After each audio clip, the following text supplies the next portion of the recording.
Écoutez, mesdames, messieurs, bienvenue à tous. Je vous avouerai que vous êtes assez nombreux. La place est petite. Alors, quelques mauvaises langues diront peut-être que ça ressemble à un vestiaire de troisième mi-temps pour les associations sportives, probablement. Aussi un peu un chalet de pêche, peut-être aussi un pavillon de chasse. Bref, des endroits où il y a de la convivialité et où il y a de la proximité, ce que nous défendons bien évidemment. Je suis heureux aussi de vous présenter quelques noms de personnes qui sont autour de moi, qui seront des gens qui seront candidats pour certains, d'autres des soutiens. Nous vous dévoilerons ça un petit peu plus tard. J'ai avec moi aujourd'hui Véronique Langler. Ce sont des gens qui s'exprimeront aussi quelques instants après pour parler justement des différentes facettes de cette ruralité, de ces ruralités que nous souhaitons défendre. Véronique Langlais nous dira quelques mots sur l'alimentation, la viande, et sur l'artisanat. J'aurai également le plaisir d'entendre avec vous Louis Picamol, le grand rugbyman international que vous connaissez toutes. Nous aurons Charlotte Van Robé qui nous parlera du commerce, de l'artisanat. Robert Marget qui incarne bien sûr la tauromachie, vous le savez, et l'élevage. Robert ne nous dira pas un mot aujourd'hui, mais j'en suis sûr juste après. Nous avons également Camille Hottman qui est là et qui représente bien sûr toute cette grande culture provençale et camarguaise. Adem Ozdemir qui nous parlera effectivement de cette intégration dans les valeurs rurales. Agathe Rimbert qui représente l'agriculture et surtout ce bien vivre à la campagne dans cette activité économique difficile qu'est le monde agricole actuellement. Nous avons la présence aussi de Laurent Jaoul qui représente à lui seul les petits maires, des fois englobés dans ces grandes métropoles difficiles. Jean-Charles Valadon, Jean-Charles que vous connaissez tous, bien sûr, vice-champion olympique de tir à l'arc. Le plaisir de recevoir également Nicolas Dubois, qui est là aujourd'hui pour le cyclisme avec son fidèle ami Dominique Baudet. Merci à eux d'être là. Nous avons Jérémy Grandière, qui est là aujourd'hui, qui représente la pêche française. Cyril Marais, le judoka médaillé, qui est là aussi pour nous soutenir. Bien sûr, la présence de Charles-Henri Bachelier, qui sera ce directeur de campagne. J'ai le grand bonheur d'avoir aussi deux amis espagnols qui sont là aujourd'hui et qui diront quelques mots d'ailleurs. Manuel Gallardo et son ami Gerardo Arroyo, qui nous fera une petite traduction d'ailleurs. Effectivement, Manuel ne parle que l'espagnol et qui s'apprête effectivement à lancer quelque chose de similaire dans d'autres pays, comme l'Espagne pour eux, mais aussi ailleurs, sur ces valeurs rurales et sur ce monde à défendre. Nous avons aussi, bien sûr, et j'ai bien sûr, moi, la présence de mon vieil ami Thierry Coste, qui d'ailleurs a écrit un très bon livre sur la ruralité que je vous conseille de lire. Mesdames et messieurs, je suis heureux, bien sûr, de vous accueillir dans cet endroit dont l'on évoque à lui seul, vous le savez, cette France qu'on aime tant, cette France devenue deux fois périphérique et souvent qui incarne la France des oubliés. Avec mes amis ici présents, nous avons décidé de présenter au suffrage des Françaises et des Français une liste qui portera le nom évocateur, comme c'est marqué partout derrière, d'Alliance rurale. Je tiens déjà à vous dire que la ruralité n'est pas pour nous un point géographique, c'est d'abord et avant tout un mode de vie ancré dans l'ADN de chacun d'entre nous. La ruralité, c'est dans le fond la recette du bonheur où les cultures et les valeurs forment ce socle de la tradition et surtout de la transmission. Garantir à ses enfants et à ses petits-enfants la transmission de nos héritages culturels, sociaux, économiques est aujourd'hui pour nous le défi que nous souhaitons relever ensemble.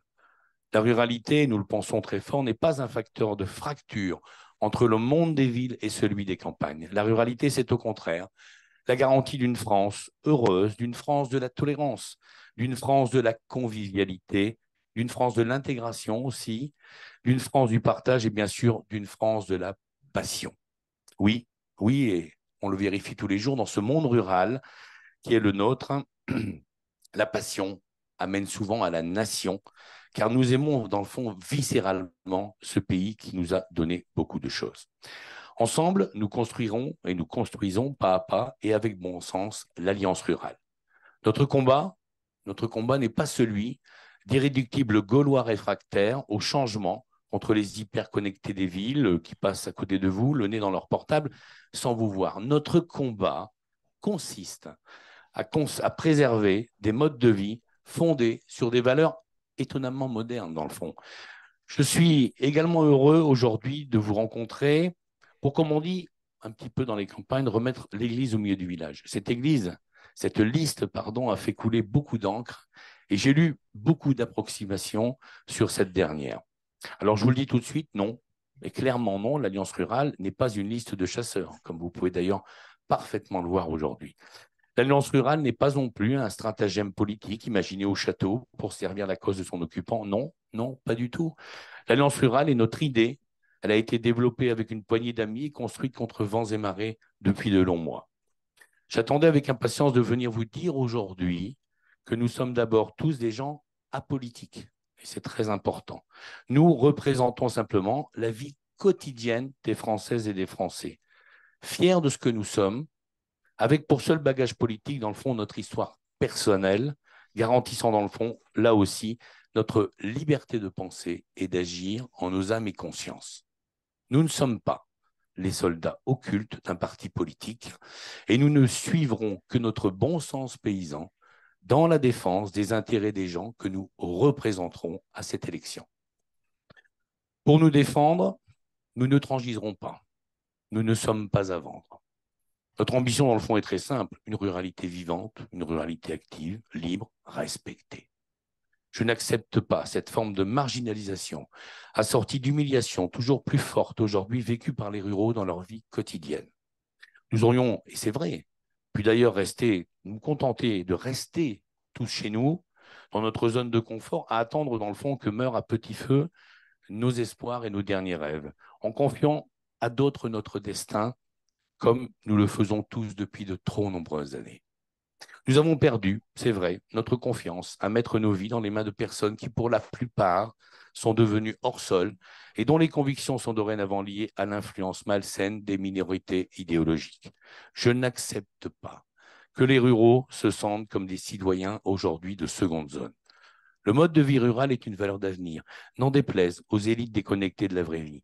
Elles sont sous influence de l'écologie politique qui s'est coupée par électoralisme de ceux qui vivent la nature et la font vivre, de certaines ONG aussi, qui sous couvert de sauver le monde fabriquent des activistes délinquants qui sont fiers d'être en garde à vue, de technocrates qui thésaurisent des modèles de société où bientôt il ne sera plus possible de choisir librement jusqu'à son papier peint pour la maison. Alors qui mieux que des ruraux pour défendre cette formidable ruralité française, libérée de tout compromis et de toute compromission. La liberté de choisir nos destinées sera notre credo et la défense de nos vies quotidiennes notre seule doctrine. Préserver nos modes de vie et nos cultures françaises nous semble aujourd'hui essentiel pour redonner un peu d'espoir aux braves gens qui, alors qu'ils subissent chaque jour une marginalisation et une humiliation toujours plus violente au sein même de leur vie quotidienne. Nous nous sommes donc réunis au nom de nos métiers, de nos passions, de nos cultures, de nos traditions, pour dans le fond hurler, et j'insiste sur le terme hurler, dans les oreilles d'une Europe qui n'écoute plus rien d'autre qu'une poignée d'intellectuels élitistes. Nous voulons dire notre colère à cette Europe qui a dorénavant décidé de régenter et de contraindre nos vies dans les moindres détails. Nous ne sommes pas les salauds qu'on dit de nous parce que nous aimons, oui, l'agriculture et l'élevage, la chasse et la pêche, les animaux et le monde taurin, le vin et la viande, le rugby et le football, la pétanque et le barbecue, oui, l'apéro et la cochonaille, nos métiers, notre monde rural. Dans cette société où l'amitié se compte plutôt en followers qu'en poignées de main, où le débat est remplacé par la violence des activistes radicaux, nous croyons que nos valeurs sont sûrement un des rares antidotes à la recette du malheur qu'on tente de nous imposer chaque jour qui passe. Nous sommes des gens heureux qui veulent juste le rester, à condition qu'on arrête de nous emmerder chaque jour un peu plus. Il y a tellement de normes, tellement de lois, tellement d'administrations dans cette Europe qu'elle nous étouffe, tous, petit à petit. Stop à la mise à mal de nos modes de vie, de nos métiers, de notre économie, de notre pouvoir d'achat, de notre culture et de nos passions associatives. Ce que je veux, ce que nous voulons pour notre pays, est une ruralité heureuse. Et pour y arriver, il faut cesser de nous emmerder sous de faux prétextes et de brider ce qui fait notre identité. Constater ces dysfonctionnements et les combattre, ce n'est pas être anti-européen. Nous ne sommes pas des anti-européens. Mais aujourd'hui, il y a une vraie urgence. Il est grand temps que l'Europe se recentre sur ses fondamentaux qui ont été à la base du traité de Rome depuis sa création. Nous ne voulons plus vivre écrasés sous 400 000 normes et subir cet acharnement administratif intolérable. Nous voulons exprimer notre ras-de-bol à cette Europe qui nous balade et qui nous fait souvent voyager, il faut le dire, en absurdie, nouveau royaume de l'emmerdement maximum. C'est pourquoi nous avons décidé de porter nous-mêmes la voix de ceux qui, des villes ou des campagnes d'ailleurs, n'en peuvent plus de vivre sous l'emprise de cette technocratie méprisante et liberticide. Nous voulons une ruralité vivante dans laquelle il est possible d'entreprendre et de créer des richesses, de profiter des technologies, mais aussi de la recherche. Nous voulons des services publics, des services de santé et des services d'aide à la personne de proximité pour tous ceux qui en ont besoin et veulent rester dans leur village et dans leur petit bourg. Nous voulons favoriser une vie économique, sociale et associative, dynamique et surtout sans entrave. Nous plaidons pour le droit et le respect des différences dans ce monde normé que nous impose l'Europe. Nous promettons de réunir et de défendre cette France des innovations et des passions, cette France des traditions, cette France des transmissions. L'Alliance rurale portera nos demandes légitimes sur les bancs du Parlement européen pour que perdure cet art de vivre à la française en orchestrant une véritable polyphonie rurale européenne. L'Alliance rurale, comme vous le voyez, est composée d'hommes et de femmes exclusivement de la société civile, représentant la diversité des ruralités et passionnés par les valeurs de la défense de nos terroirs. Célèbre pour certains, inconnu pour d'autres, nous représentons cette France rurale, la France du bon sens, celle du dialogue et bien sûr celle de la proximité. Notre action consiste à faire que l'Europe revienne à ses fondamentaux, garantissant la paix, la liberté et la sécurité des citoyens. Enfin, l'Europe doit arrêter de mettre une énergie inouïe à entraver les libertés individuelles et à détruire la diversité culturelle des peuples européens.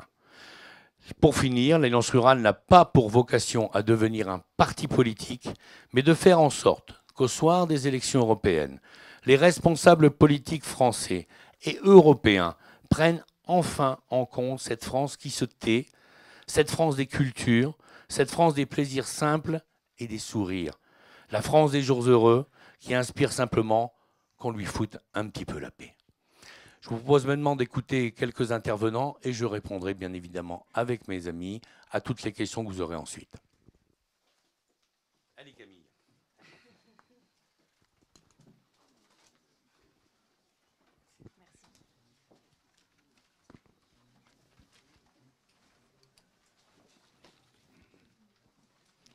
Mesdames et messieurs, bonjour. Je m'appelle Camille Hautement et j'ai 25 ans. Notre pays est riche d'une diversité culturelle offerte par la ruralité.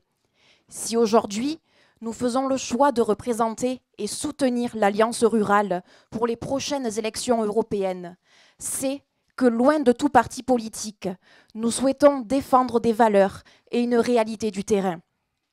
Porter l'étendard de la ruralité, ce n'est en aucun cas faire la démarche obsolète d'opposer la ville et la campagne.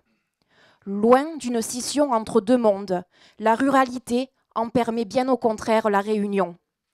Ce mode de vie, que nous chérissons tant, a pour vocation de créer un lien social et intergénérationnel.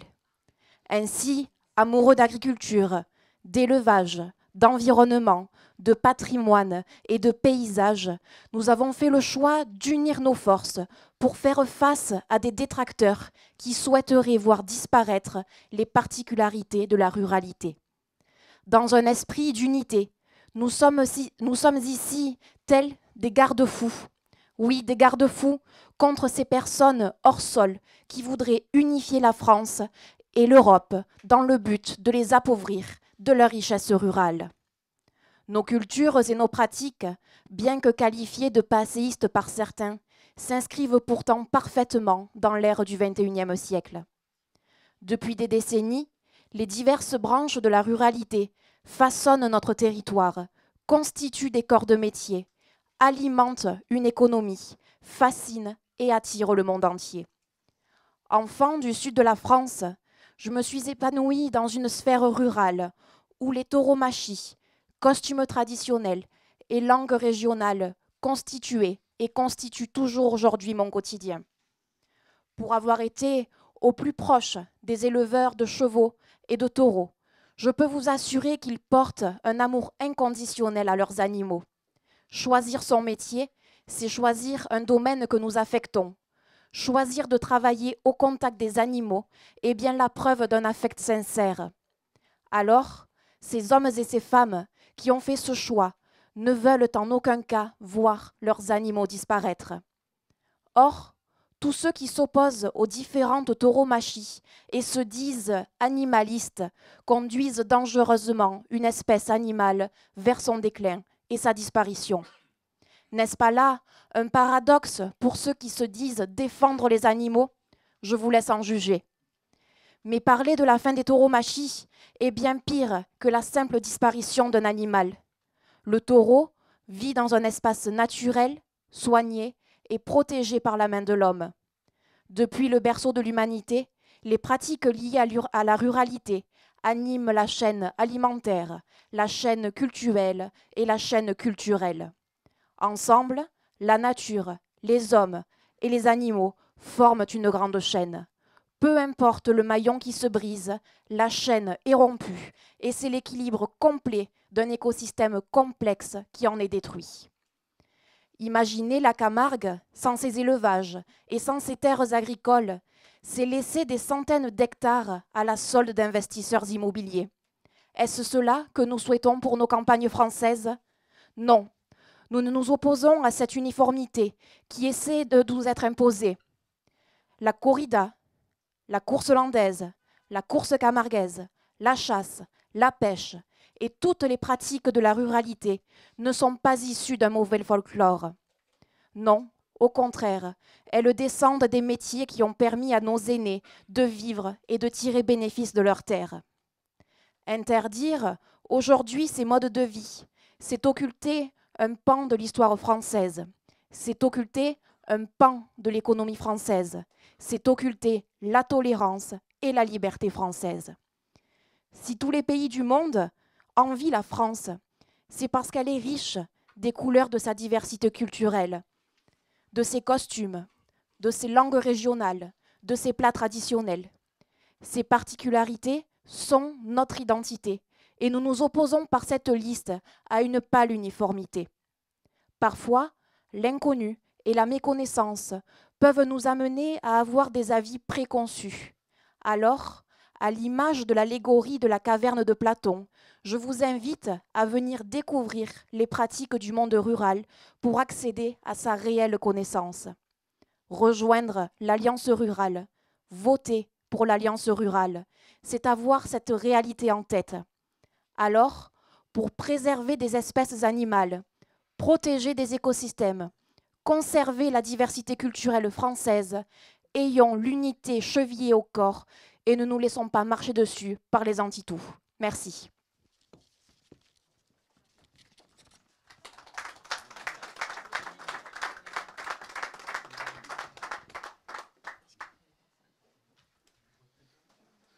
Bonjour à tous et à toutes. Donc Jérémy Grandière, j'ai 42 ans. Quand j'étais gamin, ma seule préoccupation était de savoir où mon père allait nous emmener à la pêche le week-end. 30 ans plus tard, ma seule crainte est de savoir si je vais encore avoir le droit d'aller à la pêche avec mes enfants. Tout ça pour vous dire que la pêche n'est pas une option dans ma vie. C'est ma façon d'exister, c'est mon mode de vie, c'est ma liberté. Ce que j'adore par-dessus tout, c'est de retrouver les copains, partager des moments vrais. Une journée qui se finira sans nul doute autour d'une bonne table. J'ai besoin de continuer à avoir cette chance quand je vais capturer un poisson, de savoir si je vais le manger en famille ou si je vais le remettre à l'eau. Cette question qui peut paraître simple pour beaucoup d'entre vous fait aujourd'hui partie de mon équilibre. Depuis 7 ans à la tête de la Fédération de pêche et de protection des milieux aquatiques d'Ille-et-Vilaine, j'ai impulsé une politique d'acquisition et de restauration des zones humides pour venir en soutien aux populations piscicoles. Comme par exemple le brochet, qui est une espèce emblématique de mon département, qui est en danger. Et le rôle de pêcheur est bien de maîtriser le foncier pour leur permettre de se reproduire dans de bonnes conditions. Ces parcelles qui étaient en complète déprise du monde agricole ont subi, à notre initiative, d'importants travaux et ont pu retrouver leur fonction et qualité première de marais, ce qui permet l'amélioration de la reproduction de nombreuses espèces piscicoles. En tant que pêcheur engagé, en tant qu'acteur prioritaire de la biodiversité, j'ai conscience du rôle majeur des pêcheurs sur le bon état écologique de nos masses d'eau. Les pêcheurs et les ruraux le savent. seul un milieu en bonne santé nous offre une pêche de qualité. Au sein de mon département, les élus de la ville de Rennes, capitale de la Bretagne, se sont laissés influencer par un groupuscule antispéciste. Aujourd'hui, ils veulent nous interdire la pêche sur les propriétés de leur ville. Ils sont même allés jusqu'à créer une charte dans laquelle ils s'engagent publiquement à communiquer et informer sur les risques et les nuisances et les conséquences de la pêche. Nous vivons donc une situation inédite où une poignée d'ayatollahs de l'écologie veulent interdire le loisir de 21 000 pêcheurs brétiliens. Pire encore, cette dictature verte s'attaque aujourd'hui sans aucune crainte des retombées à près de 3 millions de pêcheurs d'eau douce et d'eau de mer. Comment pouvons-nous laisser faire encore ce genre de choses? La volonté des élus antispécistes est nous dicter les conditions dans lesquelles pratiquer notre pêche afin de nous opposer les uns les autres. Depuis des années, nous avons cru que pour vivre heureux, il fallait vivre caché. Ce n'est plus possible aujourd'hui. Croire que l'avenir de la pêche se fera sans soutien et sans engagement politique est illusoire. Je ne laisserai plus jamais polluer nos vies en les laissant influencer notre mode de vie. La dernière idée des anti-tout, signée par 150 députés, est de nous interdire la pêche au vif. Les laisser-faire reviendrait à priver une catégorie de nos pêcheurs de la pêche de différents brochets, black bass, cendres, perches ou silures. La pêche des carnassiers ne peut pas appartenir qu'à une élite qui en aurait les moyens financiers et physiques. Ce ne serait pas une décision équitable et démocratique. Cette loi entraînerait ainsi une baisse non négligeable de nos effectifs. Autre sujet important, la protection du cormoran est également une hérésie. Cette espèce piscivore vide nos eaux. Certainement sous prétexte d'être plus visible que nos poissons, cet oiseau a obtenu l'autorisation de bouleverser la biodiversité et d'accélérer la disparition de certains poissons. À croire qu'il existe une volonté de remplacer le chasseur par le loup et le pêcheur par le cormoran. Ne vous y trompez pas, la volonté de nos opposants est bien de nous affaiblir afin de nous voir disparaître. Je ne sais même pas si demain, j'aurai encore le droit d'accrocher un asticot au bout d'un hameçon. La pêche et ses valeurs sont la base de l'éducation que j'ai reçue et que je transmets à mes enfants. La pêche est réellement en danger, alors soit on se résigne, soit je me résigne, soit on se bat. Cette dictature idéologique verte s'attaque à différents acteurs ruraux. Nous devons unir nos forces pour faire bloc. Je vous remercie.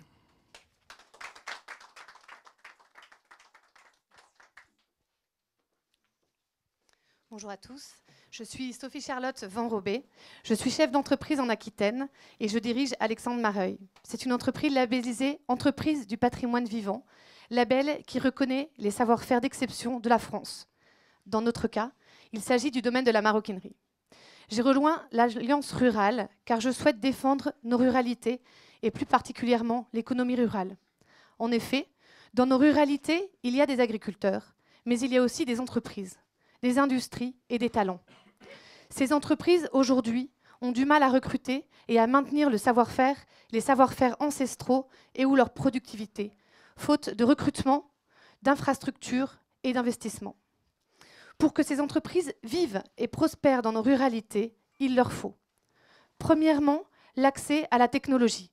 Il est impératif d'assurer le déploiement rapide des nouvelles technologies en milieu rural afin de lutter contre la fracture numérique. Les zones rurales sont souvent les dernières à bénéficier de l'implantation de nouvelles technologies.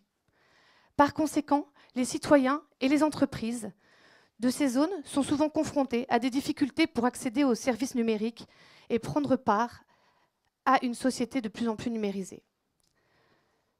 Deuxièmement, un cadre de vie pour que les entreprises puissent attirer les salariés. Pour cela, il faut que les citoyens puissent y mener une vie de qualité, se loger, éduquer leurs enfants, se soigner, avoir des routes de bonne qualité, des équipements culturels et des magasins de proximité. Ces deux premiers éléments amèneront au troisième, qui est l'investissement. Si nos entreprises parviennent à recruter, selon leurs besoins, à former, à garder les salariés et les savoir-faire, alors elles seront attractives, productives et attireront de nouveaux investisseurs. Il faut aussi que les entrepreneurs puissent investir et que les pressions et les normes ne soient pas un frein à l'entrepreneuriat. Beaucoup jettent l'éponge et abandonnent avant d'avoir commencé sous la pression des contraintes administratives. L'investissement est essentiel à l'économie rurale. Il permet d'encourager la diversification économique, de favoriser l'innovation et d'améliorer la qualité de vie dans les communautés rurales. Je vous remercie.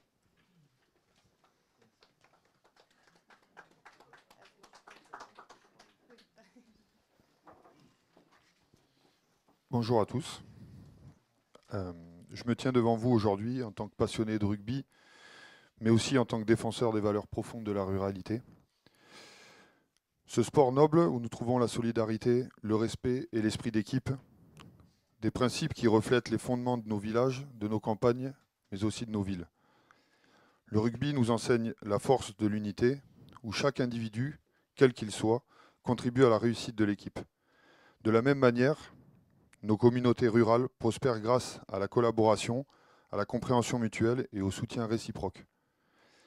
Le respect est une valeur centrale dans le rugby et le sport en général, que ce soit envers l'arbitre, l'adversaire, mais surtout ses coéquipiers. C'est également une pierre angulaire de la vie rurale, où la diversité des opinions est accueillie avec tolérance et où la relation avec la nature est empreinte d'une profonde admiration. L'esprit d'équipe nous rappelle que les victoires et les défis sont partagés collectivement.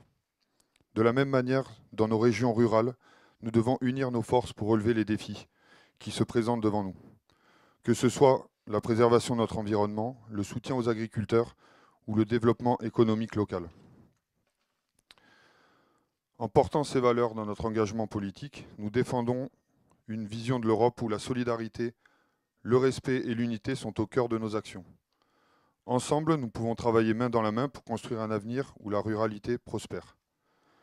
Aujourd'hui, j'ai fait le choix de m'engager, non pas en tant que rugbyman, mais en tant que citoyen et père de famille, convaincu que c'est en étant acteur qu'on peut faire bouger les choses et préserver les valeurs de nos territoires, mais aussi en voyant les difficultés et les contraintes que j'ai pu rencontrer en voulant monter mon élevage. C'est pour cette raison aussi que j'ai voulu m'engager avec l'Alliance Rurale. Merci de me donner l'opportunité de partager ces convictions avec vous.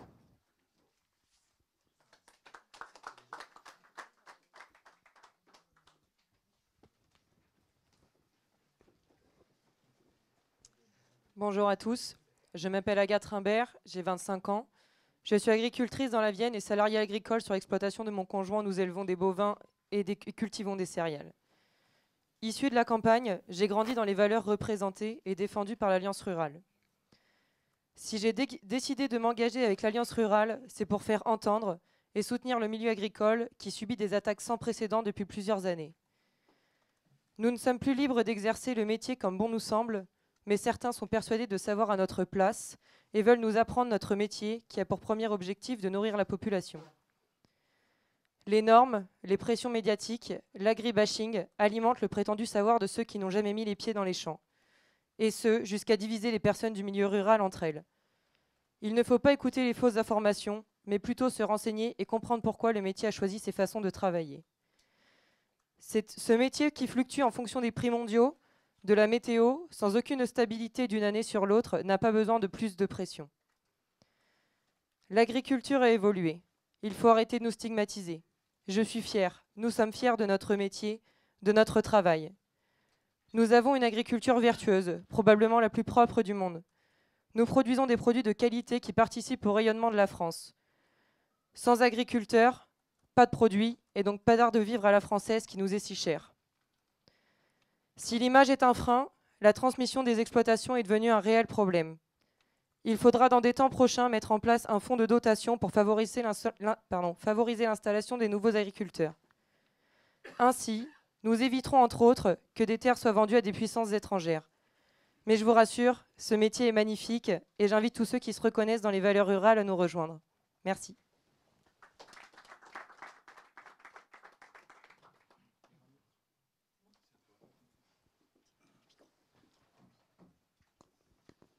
Bonjour à tous. Alors moi, je n'ai pas prévu de discours, je vais être sincère avec vous. Je vais vous parler de mon histoire, qui est aussi votre histoire finalement. Vous avez pu remarquer qu'on est tous là ensemble, on est tous sur des territoires différents, avec des histoires différentes, et pourtant on a une chose qui nous unit, c'est la France. Cette histoire que je vais vous raconter, c'est celle qui vous fait vivre au quotidien, parce que vous êtes des consommateurs, vous vivez, et à travers ça, vous avez des gens en fait, qui sont derrière. Chaque année, depuis 30 ans, je parcours la France. Je fais 6000 km en moto.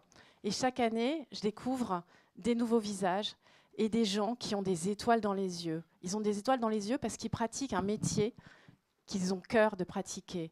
Ils sont éleveurs, ils sont producteurs de noisettes, producteurs d'amandes. Ils sont artisans du cuir, artisans couteliers. Ils produisent aussi des vitraux, comme vous voyez derrière moi. Et parfois, j'ai des gens qui ont des petites larmes aussi. Parce qu'ils me disent, tu vois, je ne peux pas produire le verre que tu voyais dans cette église, parce que l'Europe m'a interdit, parce que dans ce verre-là, il y avait du... Ça y est, j'ai un trou de mémoire, ça c'est la spontanéité. Il y a un matériau qui est interdit. J'ai mon artisan coutelier qui me dit, tu vois, je ne peux plus produire les mêmes lames parce que l'Europe me l'interdit. Cet alliage est interdit. Et pourquoi je me suis engagée? C'est justement pour que les petites étoiles, elles perdurent dans les yeux de ces gens-là et qu'ils aient plaisir à pratiquer leur métier et qu'ils aient plaisir à illuminer la France avec leur regard et surtout à rayonner à travers le monde, parce que vous savez très bien qu'en France, on a beaucoup d'artisans qui exercent un métier unique qu'ils ont eu et acquis de leurs parents ou de leurs maîtres d'apprentissage, et que ces savoir-faire qui sont parfois uniques à la France. Et l'Europe n'est pas toujours très gentille avec ces gens. Donc je vais peut-être vous paraître un petit peu fleur bleue et papillon, mais je pense que ce combat est légitime et on va tous être motivés et on va tous continuer à donner des étoiles à tous ces gens qui font illuminer et rayonner la France. Merci beaucoup.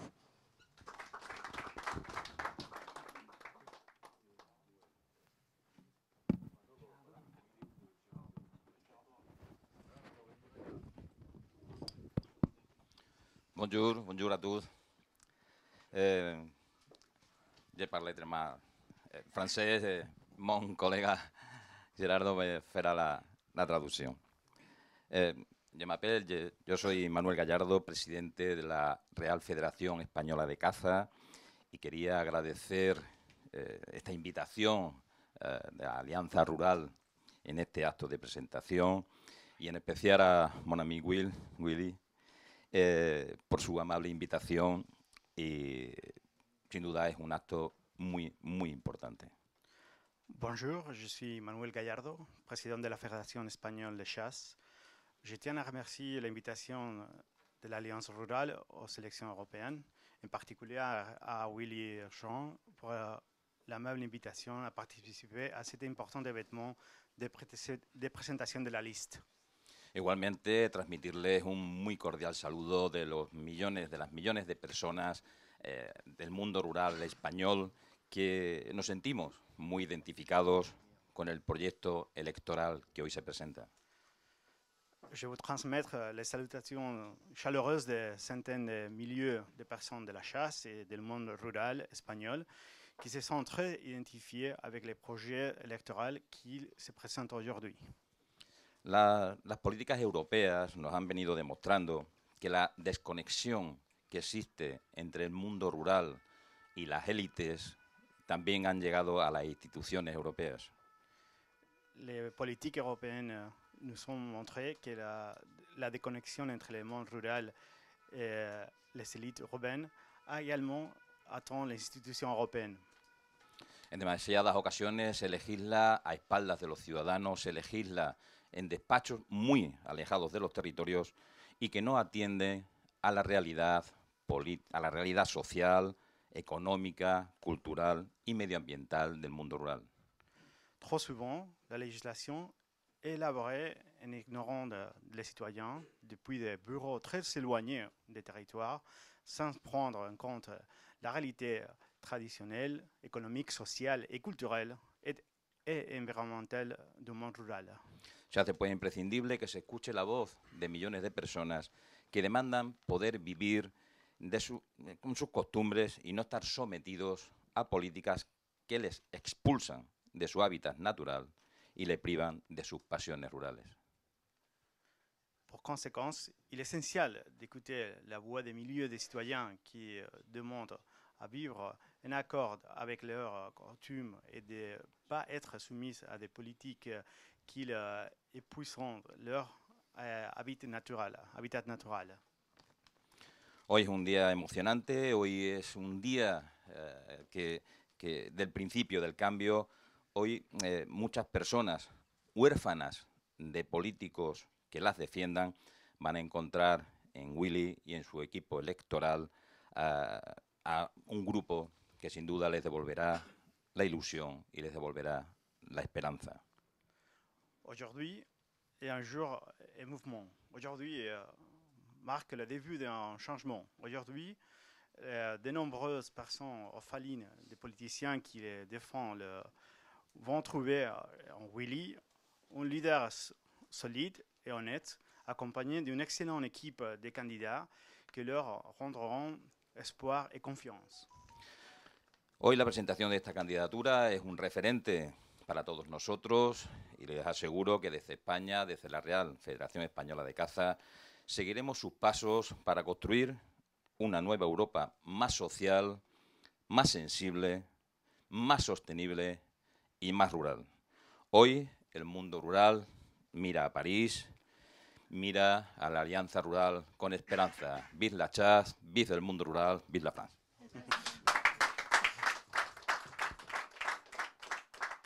Aujourd'hui, la présentation de cette candidature, c'est une référence pour nous tous. Et vous assure que l'Espagne et au sein de la Fédération espagnole de chasse, nous suivrons ces pas pour construire une nouvelle Europe plus solide, plus sensible, plus durable et plus rurale. Aujourd'hui, le monde rural regarde Paris, regarde vers l'Alliance rurale française avec espoir. Vive la France, vive la chasse. Merci beaucoup, Manuel. Muchas gracias, Manuel. J'imagine que vous avez quelques questions à nous poser. N'hésitez pas, je peux y répondre ou mes colistiers pourront y répondre si vous le souhaitez. Oui. Oui, bonjour. Bonjour. Prenez un micro, prenez un micro. Qu'est-ce qui vous différencie des précédentes listes CPNT? Est-ce que vous diriez que vous êtes un CPNT macro-compatible? Non, je pense qu'il y a une grande différence avec ces PNT que je salue, c'est pas un problème. Mais ces gens avaient vraiment fait une liste qui était quand même très chasse. Vous l'avez vu dans la présentation. Moi, je veux bien qu'on dise que c'est une liste chasse. Enfin, vous avez vu tous ces gens s'exprimer. Ce sont toutes les facettes de la ruralité. Si c'était une liste chasse, j'aurais pris 81 présidents de fédération. J'en ai 90 plus les dom-tom. C'était pas compliqué à faire. Je faisais une liste chasse. C'est pas le cas. Donc oui, il y a quelque chose de très différent. Même si CPNT de l'époque a aussi parlé de valeur rurale, je l'entends. Mais là, on a décidé vraiment d'ouvrir les choses. La chasse n'est qu'une composante du monde rural. Voilà, et elle restera à sa place dans cette liste, c'est-à-dire qu'il y aura quelques personnes du monde de la chasse, mais au même titre que d'autres effectivement représentations, mais sincèrement, ce n'est pas une liste chasse. Alors, j'aurai aucun problème à vous le dire, hein.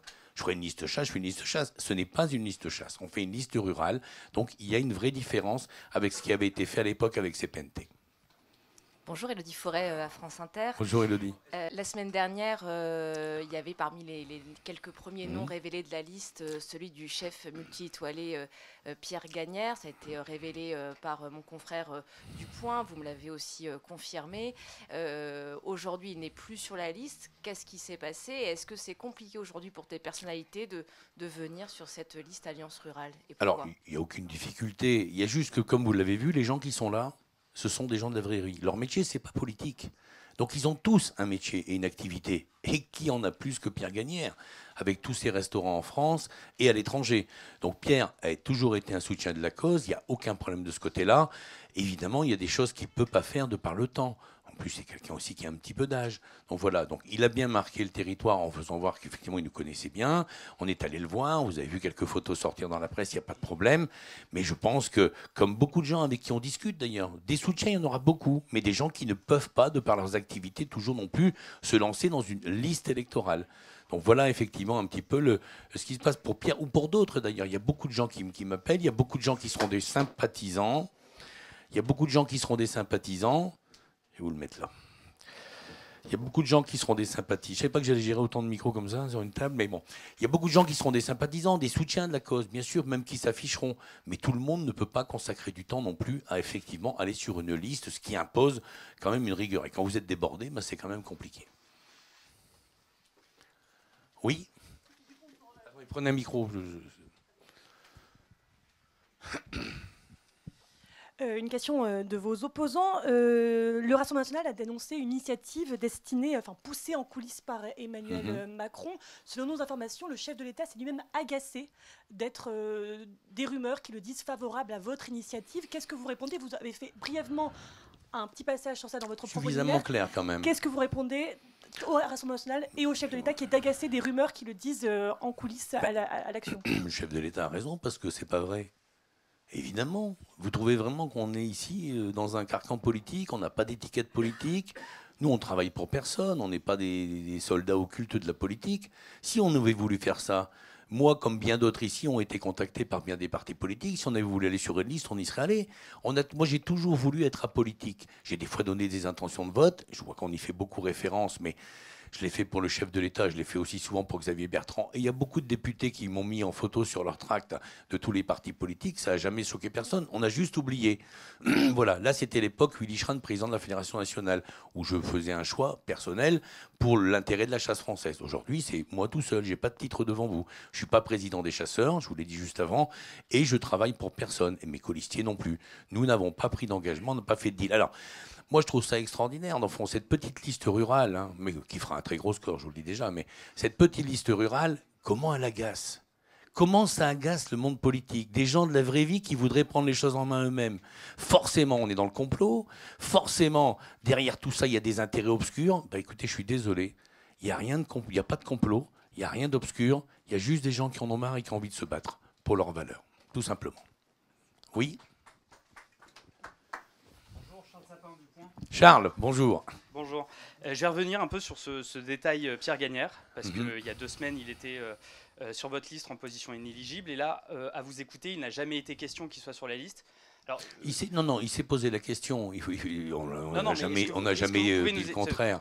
Je voulais un peu expliquer. Voilà, Pierre Gagnère est quelqu'un de très occupé. Bon, il y a eu d'autres noms qui sont sortis aussi. Je pense que s'il avait eu un petit peu plus de temps, ça l'aurait vraiment intéressé. Parce que voilà, il défend ces valeurs-là. Alors peut-être effectivement qu'il y a beaucoup de choses dans sa vie qui ne lui permettent pas au final d'être sur cette liste. Mais je crois que vous lui aviez posé la question. Alors après, posez-lui la question. Il vous avait dit qu'il était sur cette liste. Moi, il m'a dit qu'il était sur cette liste. Il vous a dit qu'il était sur cette liste. Je m'étonne d'entendre qu'il n'a jamais été question qu'il soit sur cette liste. C'est pour ça, d'où ma question. On n'a pas dit qu'il n'y avait jamais été question. Quand on parle avec des tas de gens, et beaucoup de gens nous appellent d'ailleurs, des Pierre Gagnère ou d'autres, et qui souhaitent en discuter. Et puis bon, après de recul, ils se disent oui, bon, on va soutenir, ça nous intéresse, c'est sûr. Mais bon, comment je vais faire? Pierre Gagnère est un homme déjà un petit peu âgé aussi, quoi. Je veux dire, se lancer là-dedans, plus tout le reste, ça faisait un peu beaucoup, quoi. Donc il y a eu l'engouement peut-être du départ où il vous a dit oui, ça m'intéresse, oui, je vais y aller. Et puis peut-être prendre un petit peu de recul et dire bon, tout compte fait, comment je vais concilier tout ça? Je le redis, c'est des gens qui ont tous un boulot. On a tous quelque chose derrière. Donc nous, notre métier, c'est pas politique. Donc c'est facile quand son métier, c'est politique. Et je pense que c'est ce qui a probablement à un moment dit à Pierre Gagnère, voilà, je vais plutôt me mettre en soutien, plutôt dire la cause me plaît, et peut-être pas m'investir effectivement physiquement dans une liste, par manque de temps, je pense. Oui. Gabriel Bourovitch, Agence France Presse. Prenez juste le micro, s'il vous plaît, Gabriel. Oui, Gabriel Bourovitch, Agence France Presse. Si vous avez des élus, puisque vous voulez faire un gros score, vous siégez avec qui? J'aimerais en faire un, rassurez-vous. Est-ce que vous siégez avec Renaissance, avec Reconquête, avec le RN? Avec qui vous siégez à Bruxelles? Alors, déjà, on est apolitique, vous l'avez compris. Donc, la première idée, c'est quoi? C'est d'aller à l'Europe. Alors, si c'est pour siéger et mélanger dans tout le monde, ça n'a aucun intérêt. Peut-être que si c'est pour siéger d'ailleurs nulle part, ça n'a pas beaucoup d'intérêt non plus. Manuel Gallardo, qui s'est exprimé tout à l'heure, en fin de compte, initie quelque chose de nouveau. C'est-à-dire qu'au niveau européen, vous allez avoir plusieurs pays qui vont faire ce genre de liste. Le but, c'est quoi? Eh ben, c'est d'avoir un groupe ruralité demain, effectivement, au Parlement européen. Parce que les spécificités françaises, les valeurs rurales françaises, il y en a aussi en Espagne, il y en a aussi au Portugal, il y en a aussi en Grèce, il y en a en Pologne, il y en a partout. Et ces gens-là, effectivement, il y a beaucoup de gens aujourd'hui qui réfléchissent et qui en ont marre. Parce que la pression que nous avons ici en France, elle est la même dans d'autres pays européens, il ne faut pas croire. Évidemment, ce n'est pas les mêmes personnes, mais c'est le même principe fondamental de détruire, effectivement, d'harmoniser, de niveler effectivement tout ce qui dépasse pour qu'on soit tous pareils. On ne veut pas être tous pareils. Donc je pense qu'il y a, si nous sommes élus, si nous avons des élus, on va dire, je pense qu'il y en aura, s'il y en a ici, il y en aura sûrement ailleurs. Le but est de construire un groupe ruralité au Parlement européen demain.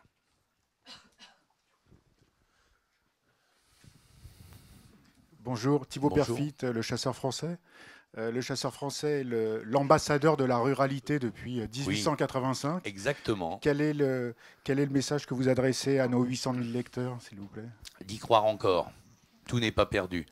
Quand je vois tous ces gens qui me disent « mes enfants, mes petits-enfants, ils n'auront jamais pu la vie que j'ai eue. Et ils en sont tous malheureux. Et bien aujourd'hui, il y a des gens qui disent, nous, on va se battre pour que ça perdure. Voilà, moi, je veux que la campagne et les villes retrouvent le sourire. Voilà, qu'il y a des gens qui ont effectivement des passions, qui ont des activités. Chez vous, c'est chasse, c'est pêche, c'est jardin, c'est bricolage. Enfin, je le lis depuis des années, comme des millions de Français, bien évidemment. Moi, tout ça, ça me parle, ça me plaît, et ça parle à des millions de personnes. Alors évidemment, je leur dis, gardez l'espoir. Il y a des gens qui aujourd'hui se lèvent et qui disent on va aller effectivement défendre ces valeurs-là. C'est tout simple. Hein, tout. Je l'ai dit, cette France qui se tait, cette France qui ne parle pas, cette France qui ne manifeste pas et qui ne se révolte pas d'ailleurs. Peut-être un peu au début des Gilets jaunes, mais et qui à un moment en a marre. Mais foutez-leur la paix. Ils ont quelques passions, ils ont quelques activités, mais laissez-les vivre, ces gens. Croyez pas qu'on est en crise économique, il y a des problèmes militaires partout à la frontière de l'Europe aujourd'hui. Et il y a encore des mecs qui font des commissions en ce moment pour expliquer qu'on va demain supprimer la boîte de Camembert, la boîte de Mandor et la boîte de Pont-l'Évêque. Vous croyez pas qu'il y a d'autres choses à faire dans ce genre de conneries? Eh bien, c'est tout ça qu'on veut gommer. Et c'est de tout ça qu'on en a marre. Donc, espoir, on va se battre, rien n'est perdu. Il y a encore des petits-enfants qui vivront comme nous. Oui. Bonjour, Mathias Corasco pour l'Express. Il y a eu dans tous ces discours plusieurs références plus ou moins subtiles à l'écologie politique et aux écolos. Dans quelle mesure l'Alliance Rurale va mener une campagne contre les écolos? Non, non. On trouve que l'écologie ne devrait pas d'ailleurs être politique, parce que nous, on est des écolos. S'il y a bien des gens qui vivent dans ces territoires pour parler de la planète et des problèmes, pour parler de l'écologie, c'est bien nous. Moi, je veux bien qu'on donne des leçons d'écologie d'un grand salon parisien, en regardant de sa fenêtre la Tour Eiffel. Tout ça, c'est possible. Il y a juste des gens ici qui ont tous plus ou moins un petit peu de boue sur les pieds. Ils ne vivent pas tous à la campagne, mais ils connaissent et ils partagent. Donc, il y a des vrais problèmes, il y a des vrais sujets. Moi, l'écologie, ça me touche. Tout ça, c'est important pour nous. Donc, je ne suis pas contre, nous ne sommes pas contre l'écologie politique, mais par contre, je trouve que l'écologie a été politisée par ces gens. C'est une erreur fondamentale. Et d'ailleurs, si on est honnête, à chaque fois qu'ils commencent quelque chose au nom de l'écologie, ça finit quand même souvent plutôt mal. Donc peut-être qu'il faudrait plus faire confiance aux gens qui savent.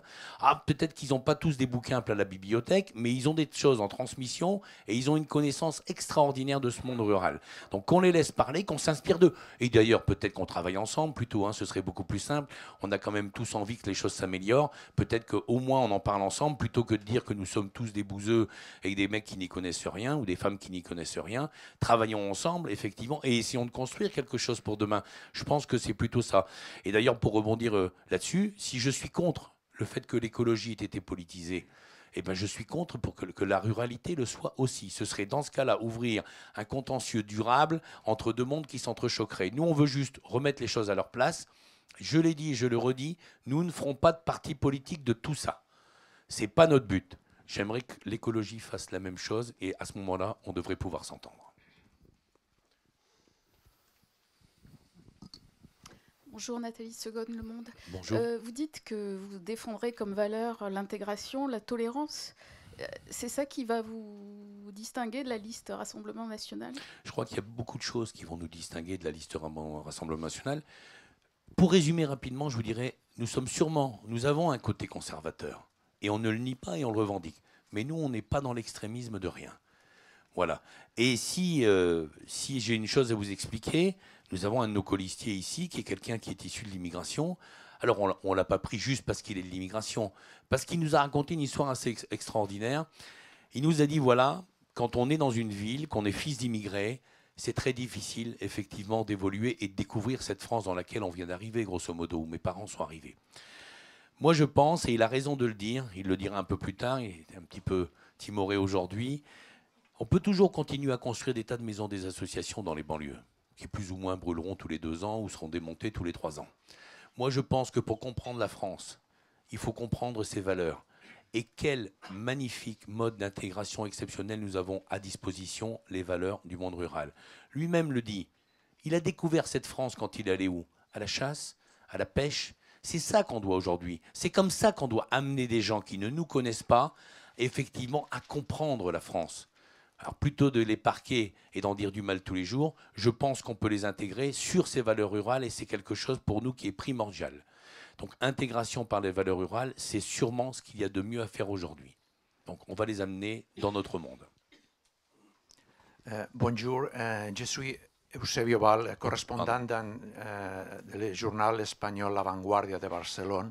Si vous me permettez 2 questions. Oui. Vous avez dit que vous n'avez vocation d'être un parti politique. Ça veut dire que vous ne voulez vous présenter à les élections législatives ici en France, seulement à les européennes. Et deuxième question, que c'est un peu plus une réflexion, non? J'ai écouté les interventions et il y a un sentiment anti-européen ou anti-Bruxelles, au moins anti-Bruxelles. Ce n'est pas un peu une injustice vers l'Europe si on pense historiquement avec la politique agraire commune, la France était un des plus grands bénéficiaires de la politique européenne, non? Pendant des décennies. Et aussi la monnaie unique. Où serait la France sans une monnaie unique, non? Les crises financières des dernières années, de la Covid, etc. Ce n'est pas une injustice d'être aussi critique vers l'Europe. Merci beaucoup. Alors, on ne critique pas tout, hein. J'ai bien dit que l'Europe devait revenir à ses fondamentaux. Et ces fondamentaux sont importants. Moi, vous pouvez lire partout ce que j'ai pu écrire ou ce que j'ai pu dire. J'ai toujours été un grand défenseur de l'Europe. Je trouve juste aujourd'hui qu'on nourrit une élite intellectuelle là-bas dans les bureaux. Et puis, quand vous payez un mec dans un bureau, le problème, c'est qu'il faut qu'il justifie un moment son salaire. Ça, c'est un grand danger. On connaît très bien ça dans l'administration française. S'il y a bien un mastodonte administratif aujourd'hui, il se trouve bien à Bruxelles. Vous avez un nombre d'élus, vous multipliez par 50 et vous avez effectivement le nombre de personnes qui travaillent autour de ça. Et à partir de là, les idées viennent. Et ce que je prenais comme exemple tout à l'heure, qui est un exemple parmi des centaines ou des milliers qu'on déroulera tout au long de cette campagne, voilà. Est-ce que vous croyez réellement aujourd'hui que la préoccupation de la Commission environnement européenne, c'est d'interdire les boîtes en bois pour les fromages français? Est-ce que c'est ça l'Europe? Est-ce qu'à un moment, l'Europe ne perd pas de vue l'essentiel? Et ce qu'on veut, nous, c'est remettre effectivement l'essentiel sur la table. Il y a des choses à faire. Nous, ce qu'on demande, c'est la paix, c'est la liberté, c'est la protection. Et tout ça, on l'a grâce à l'Europe. Donc tout ça, on est d'accord, il n'y a pas de problème. Ce que là où ça ne va pas, c'est quand toute cette Europe vient faire quoi?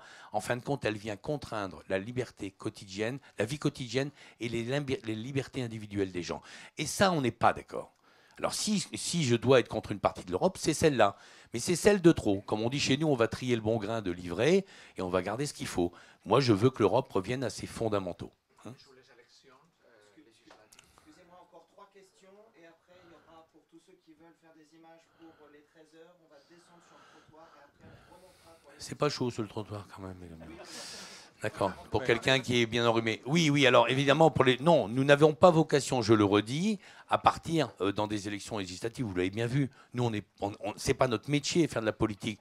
On le fait parce qu'il y a des choses effectivement à défendre et des vraies choses à défendre, qu'on trouve qu'il y a trop de gens qui les défendent à notre place, et il faut être honnête, qui les défendent mal. Donc voilà, mais on n'a pas vocation. Alors législatif, c'est pas tout de suite, hein, rassurez-vous, c'est dans quelques années, pour nous on a le temps. Mais voilà, mais non, on n'a dit pas de parti politique. Ça a été une chose essentielle entre nous. Pas d'étiquette politique dans la liste, pas des gens cartés, on va dire.